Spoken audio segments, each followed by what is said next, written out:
Hey guys, here's Dimitri Wakuf, and I'm here with Curtis Harren.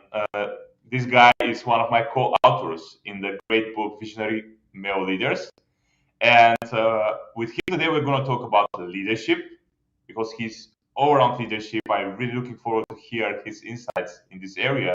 And we're going to talk, of course, about his chapter, which is called Intuitive Leadership. And we're going to go a little bit in depth in that. So, welcome, Curtis. Oh, such a pleasure to be here. Tell us more about you, who you are, what do you do? Oh, well, so that's always an overwhelming question because I am a very curious man. All my life I've been curious, and but to be succinct, first of all, I'm a father. Uh, two wonderful boys. One is trans. Started out life as a girl, and so that speaks to my journey as a father, as a parent, as a man, really. And that's why I said I'd lead with that. Uh, I've been through hell and back. We all have. If we're over the age of 15, we probably all have in some form or fashion. Um, some of us might still be in hell, but um, my journey is to put it succinctly, in a span of 9 months, I was called into question. This is just me speaking as a man. I was called into question my capabilities as a father because my one son I found a suicide note for.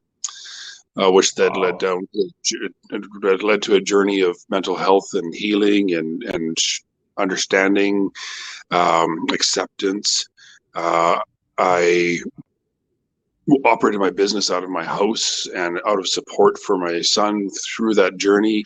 I had to shut my business down just from time. Like I didn't actually officially shut it down. I just couldn't actually operate the business because I was busy being a dad. And so I almost lost a child. I almost lost a business, and then I lost a marriage. So everything that I understood of what it was to be a man or a male in this world, I'd failed at, and I had to question myself as. So that was all happened in a 9-month span about 5 years ago. So my life has completely changed. My perspective on how I look at things has completely changed as a result of that. That's an important backstory for this book. It's an important backstory for understanding and relating person to person, never mind man to man, just person to person, because we've all gone through hell. And so as a result of that journey, I came to understand something very unique about myself, or at least I thought was unique. And that was, I have a very strong sense of nurturing, a very strong sense of empathy, a strong sense of love that didn't fit with my understanding of what a man meant to be, especially as a leader, because all the leaders I'd worked with, in a word, were all assholes. They didn't care about the people. They just cared about the results. They cared about the performance. I was told on 2 different occasions of consulting and working with very significant, quote unquote, powerful and successful leaders, who I don't call that just by the world's definition. They'd actually outright said, "You're a good guy, Curtis, but you need to be more of an asshole." And I went, "No, I don't want to be that. I don't want to be that." So I apologize for the language, but this is actually the language at play. And so I'm just reiterating it. And I go, "No, I'm not that guy. I actually care about the people that work for me. I care about what makes them tick. I want them to want to work. I want them to want to be where they're at in life. And I want them to be happy at it. And work is just part of life. It is not life." And especially as an employee. So if you're a leader in an organization, or if I'm a leader in an organization, it might be my life, but it's sure as hell not the people that are doing the jobs. they have other things going on in their life, and I fully recognize that. And I wanted to, I always lead from that heart space, but it didn't fit with my understanding of what leadership was, which then led me down to the path of becoming. I don't know, you can call it a leadership coach. I don't think that's the right word. It's just having conversations with leaders, amongst leaders, leader to leader, to how to be more effective leaders.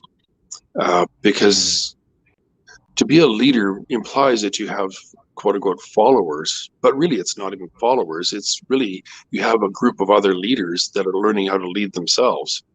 And to be a truly effective leader in today's world, we teach other people how to lead themselves in a way that follows a path that's congruent. And if it's not congruent, then you make a different leadership choice. And there's no ill will, there's no bad intent, there's no need to be, quote unquote, an asshole. You can just move to a different path and make sure that you're actually rowing in the same boat, going in the same direction. And if you're not, then get on a different boat. And go in a different direction, right? So there is a lot of ego attached to this whole experience as leaders. We see that in the political world nowadays, with all the divisiveness going on in the world, and through this crazy past couple of years or year and a half, or however you want to define it. It's not true leadership. It's just not. And I don't say that as a judgment. Like true leadership is actually allowing ourselves, each of us and every one of us, to lead our own lives and become our own leader, and choose who leads us, and choose when we choose to lead or when we choose to be led. And it's all choice, and that's free will. If you want to call it, the divine order of things, it's free will, and that's a powerful thing. So when I'm speaking about leadership, and in the context of this book of Visionary Male Leaders, one of the things I discovered about myself is all the things that I knew to be true for me: the nurturing, the loving, the caring, the empathy. Those are feminine qualities, and I'm going, well, hang on a second. I am very much a man. I'm very heterosexual. I know who I love. I know what I find attractive. But what does it mean for me to have all these feminine qualities? Does that mean I'm homosexual? What does that mean? And it was a total mind blow. Just going, what the heck do I do with that? But I've come to realize that as individuals, we all have individual components. We all have masculine, we all have feminine. Whether we show or identify, and they can be different, as male or female, the masculine and feminine qualities are just a category of certain personality or character traits. And we can look at ourselves as archetypes. We can look at ourselves as being whole and complete within ourselves. And when we're leading ourselves, when we understand the things that make us tick, so we can actually be very, very masculine male, we can be very, very feminine female, but we can also be masculine female and feminine male. Yeah. And we will tend to be one of those more than we will the others, but we have all of them in us. And if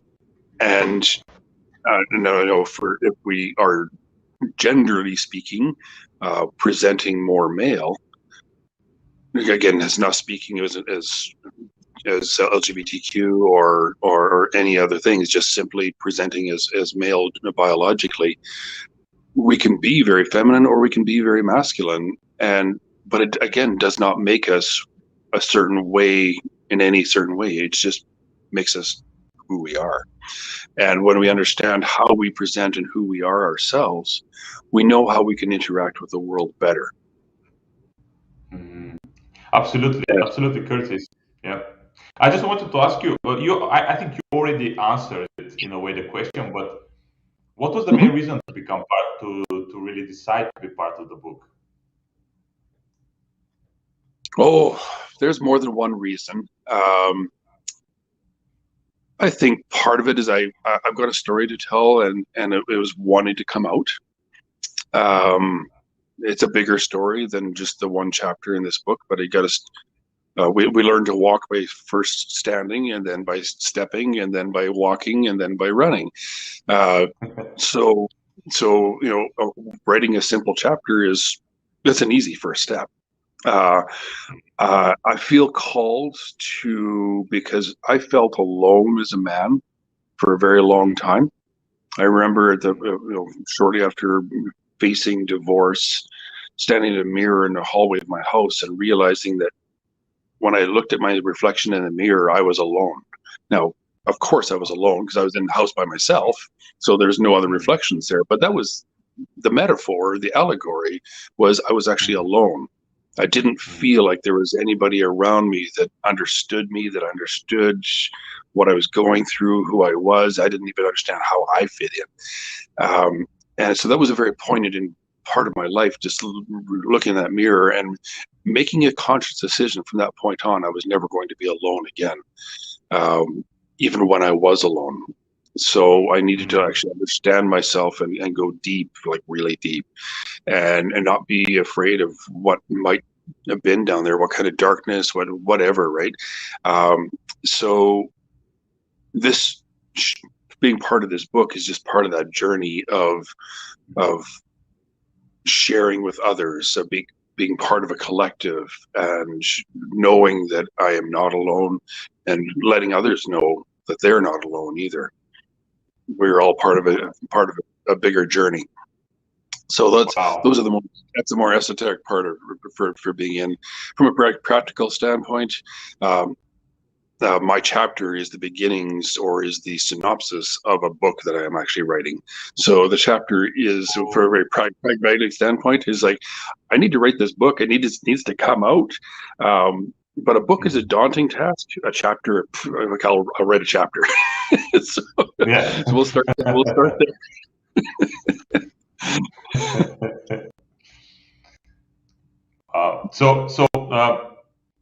You said that you started talking about your chapter. So tell me a little bit. First of all, that's the first question that I'm going to ask you about the chapter. What do you think makes the book Visionary Male Leaders important and valuable for leaders nowadays? Oh, wow. That is a big, loaded question, and it's an important one. Like, it's a really important one. So I've done a lot of work all around the world. I've been involved with large corporate conglomerates and global entities. I've worked with and for billionaires and very, very large organizations. I have friends and contacts all around the world. And there's one thing that I can see that is pervasive through the entire world, regardless of language, regardless of culture, regardless of race, is the organizations that we all grew up with are no longer valid. The leadership, the leadership and the things that were done to make them successful businesses, to grow to the size and scale that they are, no longer works. It's not changed, it's changing, and it's part of a cohesive whole. So we all know that there's a discrepancy between men and women in organizations. There's a discrepancy in salaries and treatment, and even just understanding. For women to become successful in these entities, they have to become more male-like or more masculine. And a man who tends to side on more on the feminine side struggles to fit in that world, because it's very male dominated. And it's not just like the visions of the hairy chest chest thumping man can be. It's skewed so far to the direction that results and outcomes occur. They're no longer satisfying places or fulfilling places to work. Now, I'm over 50, and typically people in my generation struggle with the so-called millennials. It's a title it's a title I don't really subscribe to, but I can resonate with what, quote unquote, the millennials desire, and that is they want a place that's fulfilling. They want a place they'll work their asses off for a place that they feel connected with. But if they don't feel connected, I'm out of here. Done. I don't have time for this, and I very much respect. And that's kind of what I'm speaking of, and that comes from the leadership. Like, leadership establishes culture, and we use this word culture in the context of business and organizations a lot, to the point where it just makes me want to gag. It's because nobody understands what culture is. No. Culture in a business or in an organization is just simply, if that business or organization was a person, what kind of personality would they have? Exactly. How would they present as a person? And that's all it is. That's all a culture is. So when you have a collective of people operating in the same direction, i.e. working for the business, we talk about being on the same rowboat or same bus in Jim Collins' terms. It's actually about, like, do you fit with the personality? What part of that greater whole do you play? What is your part in this other person, this other entity that exists? And do you fit there? Because if you don't fit there, you're far better off elsewhere, for your own sake and for the organization's sake. And Absolutely. and that is established through the leadership model. So if you have a leader who is an asshole, you will have an organization of assholes. And what I mean by that is not really caring about other people's lives, not really caring what they're going through, not really caring, just do your damn job. That's what I mean by assholes. Without actually looking at the greater whole. Yeah. And if you can look at the greater whole, like, Dimmy, you and I work together in the same organization, something happens to you that takes you out of your best game. You are no longer a valuable resource for their organization because something has happened in your life. It could be a parent is ill, it could be a relationship falling apart, it could be anything. Could be just you facing your own demons as you heal from past traumas and wounds that you experienced as a person. We don't have controls of those necessarily in part of our lives, but we do have control how we react. In the context of an organization, as a leader, we recognize that every part of that whole, every person involved in that entity, that person called the business, plays a part. And sometimes they're healthy and sometimes they're not. Being able to relate to that is simply empathy and understanding, and giving allowance for people to do that and go through what they need to go through, and then come back to what they did because they're now ready.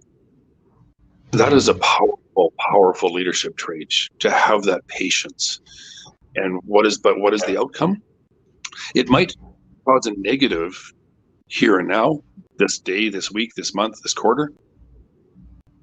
But I guarantee you, if you stand behind your people as they're going through that, when they come back and you give them that space, you give them that allowance to be themselves in the context of this greater whole, they will come back with so much loyalty and so much faith and so much trust and so much desire to give back out of thanks and gratitude. It's about being understanding of not just the immediate gratification of performance now, but understanding the bigger picture of the tomorrow, the future, and moving towards that. And that's the context of my chapter, which is actually I call it the intuitive layer. Intuition, very much a female or feminine trait. I should say not a female, a feminine trait, and it shows up in different ways. And in the context of reading other people, it's understanding from your heart what it is that they need from you, because they may not be able to articulate. They may not even know themselves. They just know they're off. They don't feel right. And if you can, as a leader, guide them through that journey, again, it does the same thing. It shows them that A, you care, B, and of course you genuinely have to care. You can't just care because it's going to get a result at the end. There are people that do that, but we as people will use their own intuition and know which one's genuine and which one's fake. And so stepping into and embracing that side of ourselves, because we all have it. We all have it. Some present it more easily than others. Some hide it more easily than others, but we all have it. And so the context of that chapter really is tapping into your intuition, tapping into the others, not ourselves, but using ourself as an anchor point to tap into the others around us. And you know what, the best way I can sort of describe that is I'm very strong in knowing who I am and my sense of myself. And that happened at a very young age, because where I live, in Canada, I live in a city of a million plus people, call it 1.5 million people. So it's a decent sized city. It's not large by the world scale, but it is decent size. We have lots of things going on. There's a lot of energy, but it's parked right in the middle of the plains of Western Canada and the Rocky Mountains, up on a hill of almost a mile high above sea level. And there's a steep slope running through the city, and I can go upslope into the mountains. I can go high into the rocks and the hills of the mountains, the snow, the trees, the cliffs, the waters, the rivers, the falls, the waterfalls, the lakes, and I can be alone and not see another human being. Then I'm present. I'm present with nature and the wild. Generally speaking, I can't see very far unless I actually get to the top of the mountain, because of the trees, because of the cliffs, because of the valleys. In the other direction, I can go into the plains, and it's almost desert. And I've actually been in a place where at nighttime, in the dead of night, under full stars and full moon, or even with full cloud cover with no light whatsoever, there's places I can go and not see evidence of another human being. I can't see a road, I can't see a light, I can't see other things as far as I can see. There is no trees, there's very few hills. I can see as far as I can see, right to the horizon. And there are places that I can actually see that. And again, I can be alone. Now, what that does, or what that does and did for me through my life, is the realization of how small and insignificant I am in the world. And for me, that is not a place of terror or horror. It's a place of welcoming and abundance and awe, because that just means I'm just part of the universe and at one with the universe in those moments. And it makes me feel very humble and honored and grateful to be part of this much bigger whole. And that's what I see this book, Visionary Male Leaders, being part of. It is something for other people who are like me, maybe like us, all of us as collective authors, that there are other people out there that are like us, that think differently, that feel differently, that want something different. We want to see, or I want to see something different than what is currently out there. And I want people who are like me, who have felt alone, to realize that they actually are not. This vehicle is this powerful moment, like what I've shared in nature, to realize that we're all part of this much more incredible, wonderful whole. Yeah, that's so beautiful message, and I totally agree with you that we are together in this journey, and we want really to help people create some shifts in their mind when it comes to leadership, and in this way, we adapt to the new era of leadership. I guess the era which is going to help actually leaders to lead people towards becoming their own leaders, like you said, because that's how the things are working right now. So I just wanted to ask you, you started talking about your chapter, but give me a little bit more, a little bit about what exactly is your message in your chapter.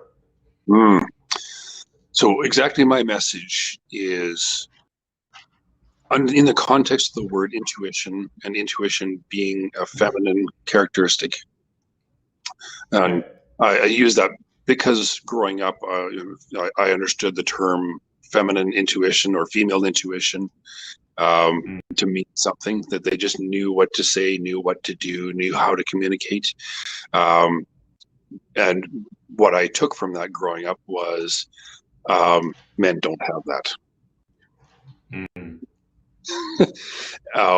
What my chapter is to say is, we do have that. We just don't use it. We don't choose to use it. We're not aware of it, but we actually do. I don't go into it in a lot of detail in this short chapter because it's just a short article, really. It's part of a greater whole that will become. But when an entrepreneur comes up with an idea and they just go with it, their gut tells them what to do with it. It doesn't matter whether that entrepreneur is masculine, feminine, male, female, whatever. Doesn't matter. They just know what they need to do and they go do it. Well, where does that come from? That's their intuition. They're tapping into it. It's a truly creative space, and there is no science behind it. There is no facts. There is no business plan to tell them that they're on the right path. They just know it. And more often than not, when an entrepreneur does that, it works.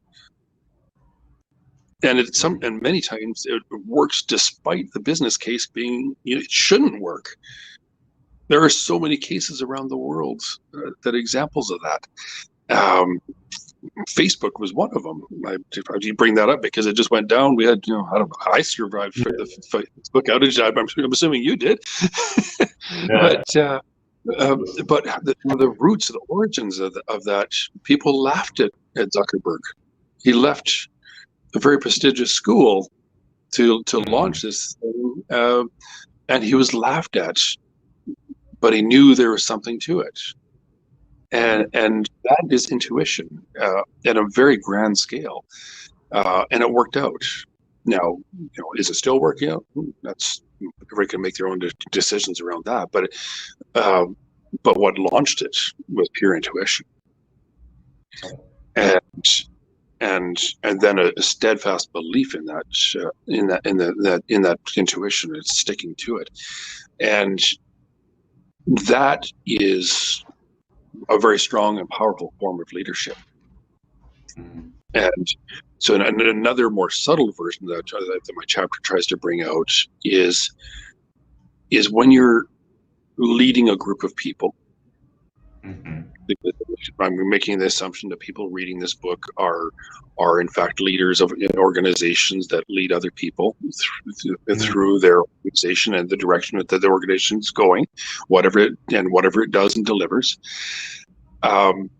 Is how to actually be a more effective leader in that situation for yourself and then for others. For yourself first and then for others.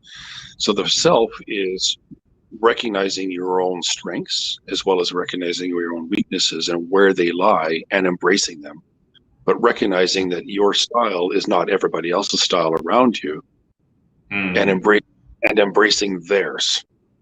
So really the chapter is about, first of all, understand how you fit in the dynamics of gender and gender identity. And I don't mean that in the LGBTQ sense, but in terms of masculine, feminine, and uh, knowing and understanding how you fit, how you present, at the same time understanding how others fit and present, Mm.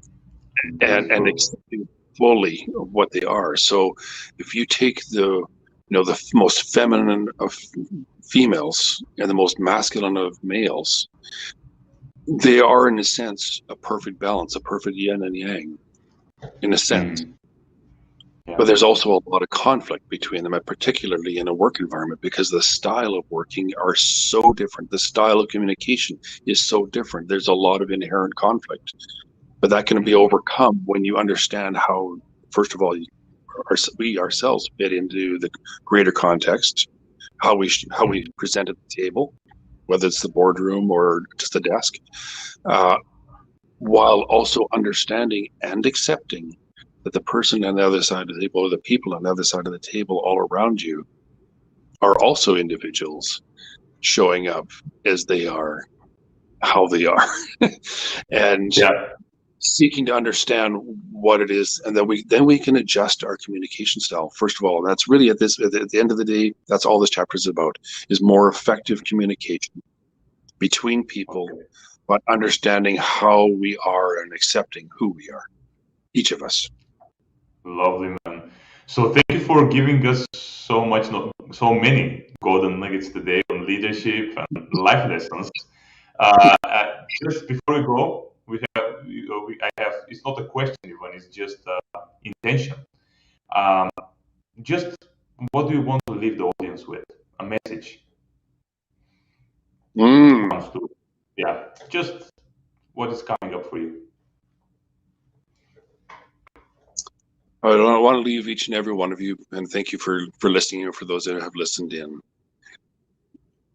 But I want you, I guarantee that if you approach this book, The Visionary Male Leaders, and each and every chapter, and my chapter specifically, an open heart and open mind, you will walk away and become a better leader, because you will learn new things about how you fit into this world and how other people fit in this world. Thank you, Curtis. Thank you.